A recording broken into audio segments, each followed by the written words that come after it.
Një herë një kohë të ishe i ri, pushteti të kishte zeli moshën dhe të kishte frikë guximin.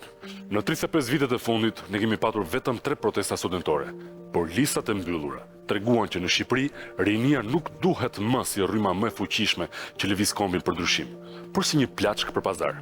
Dhe fatkeqësisht, këto 35 vite, parmë si të rinj shqiptar nga rrëzues të diktaturës më të egër në Europë, u shndërruan një pjesë e bollshme e asaj që ka mbetur në garues se kujt i dilte më i madh damari kur u lerisnin petaleve të partisë shtet. Dhe kjo pjesë, fatkeqësisht, e bollshme e rinisë që ka mbetur, nuk e ngre më zërin për të mirën e Adheut. Jo. Adheu për ta fillon tek lideri i partisë dhe mbaron tek hija e tij.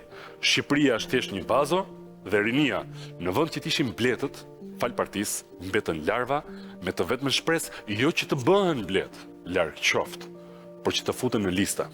E ndërsa shohim shtetet e rreth për qark nesh, se si të rinj trondisin themelet e qeverive autokratike me protesta këmbgulse dhe frymëzuese, shohim edhe modelin shqiptar të rinisë, i cili bazohet në një stil që s'ka as aktivizëm, as protesta, as ankesa, se kështu dhe halla, tezja, burri, gruaja nuk na ikën nga puna.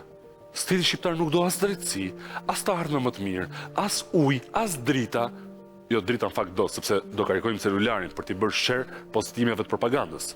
Ata duan vetëm 3 gjëra të voçkla: kafene, internet dhe të lutën natë për natë që të marrin pjesë kokë ulur tek pokasti i shefit me shpresën që shefi do i përkëdhel dhe t'u jap diçka që nuk u takon dhe që nuk është as e atij. Po flitet shumë për neomalsoren, e cila para 6 vitesh, kur nuk ishte kaq e pjekur sa ç'është sot, merrte pjesë si protagoniste në protestën e studentëve të vitit 2018. Po sot që je bashkuar partisë në pushtet, i ke harruar valli idealit e sheshit? A ke menduar se si do u bësh më mirë fermerëve bujqësisë duke u bërë pjesë e të njëjtës qeveri që po i falementon fermerët e bujqësinë? Mendon se do e ndihmosh veriun me të njëjtën qeveri që për të udhëtuar në veri të Shqipërisë të dyron të paguash, ndërkohë që për të shkuar në jug të saj është falas? Mendon se mund të ndërtohet një vend me të njëjtat mjete që po shkatrohet? Ndoshta nuk e ke menduar.